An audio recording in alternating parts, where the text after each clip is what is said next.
Very good afternoon. My name is Miguel Andres, presenter of the new Landmark News. The story report today is the reporter Angel Guerrero with the first place. Where are you, Angel? Thank you, Mike. Now, the Dulmus Castle. Located a few kilometers from the Giant's Causeway, Dulmus Castle is one of the most visited and famous landmarks in Northern Ireland every year. Dulmus Castle was the residence of a noble family, the MacDonald clan from Scotland, who settled there during the 17th century. More than just fortress, Dulmus Castle was a once a palace richly decorated with oriental rocks and treasures from all over Europe. Its strategic position at the edge of the cliffs helped it survive the 70 siege before it was finally destroyed by the winds and storms in 1639. Talk about Cromwell Road Jail.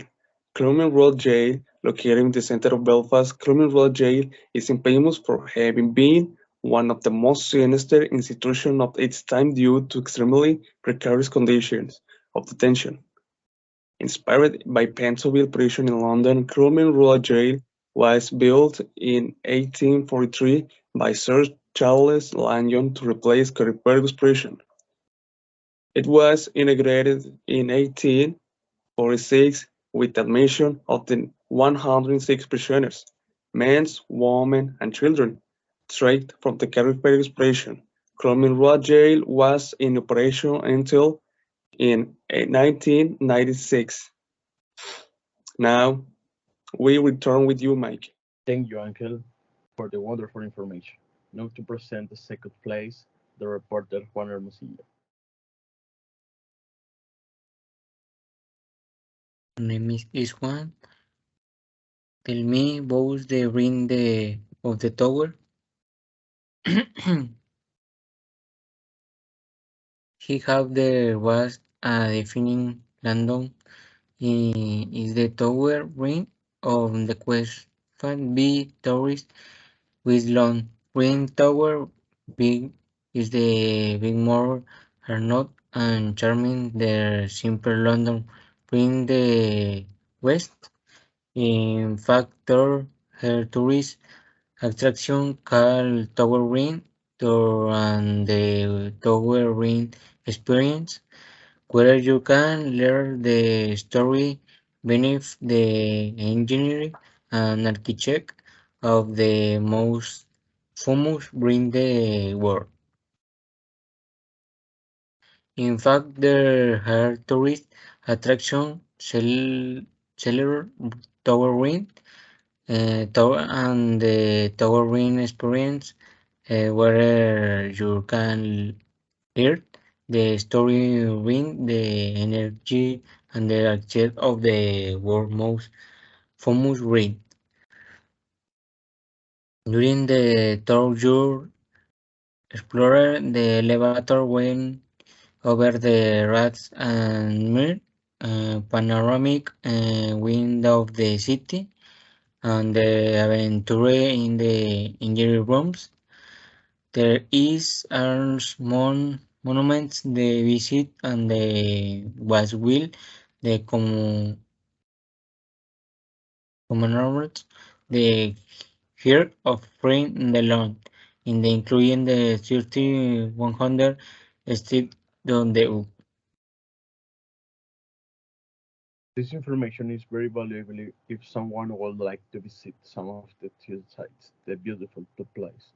In the next, Aldorera. Aqueduct, and about in the bit of history in the quick way. And this is the behind me, the aqueduct. This is the aqueduct in the back, the arch. Okay, let's start. And the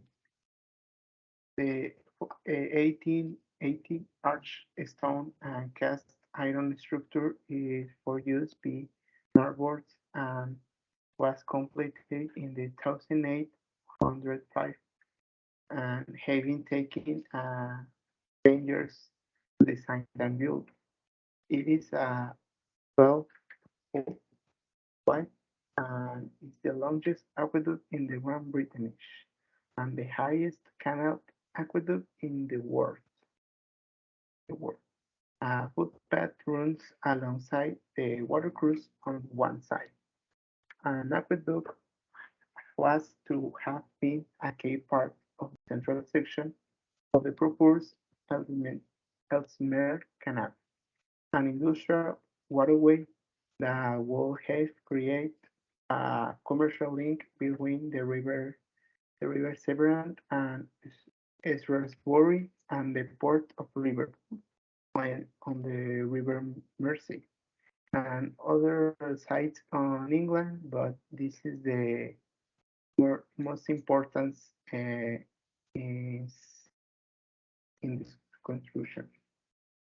And this is I was about on of the UK landmarks. Now we're going to see one last one my partner. Uh, Continue. And in order not to prolong the program too much, we also have report Ivan Garza on the following reference point. Chester Cathedral. Chester Cathedral is a Church of England cathedral and the mother church of the Diocese of Chester. It is located in the city of Chester, Cheshire, England. The cathedral, formerly the Abbey Church of a Benedict monastery dedicated to Saint Werburgh, is dedicated to Christ and the Blessed Virgin Mary. Since 1541, it has been the seat of the Bishop of Chester.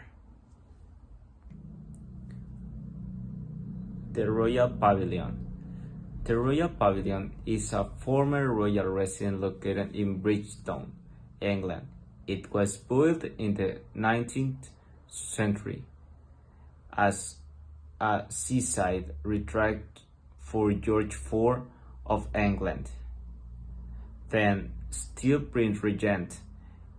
It is also called the Bridgetown Pavilion. The Royal Pavilion is one of the greatest references of Neo-Oriental eclecticism. The enormous halls stand out from outside by the characteristic bulbous domes of Arab influence. So, both the Royal Pavilion and the Chester Cathedral are places that are very touristic in England, but also keep a lot of history in their construction. I sincerely believe that it is important to know the history of all the monuments that we visit in order to have a broader vision and give them the importance that they deserve. Finally, the news I was talking to you about the reference points. That for me place was very nice to visit. I am talking about the Blackpool Tower. This tower has the function of illuminating the beach to give it a very beautiful touch, and it is also a place where competitions are held. That's all today. Thank you for giving your attention to the new cast about reference points. Thank you.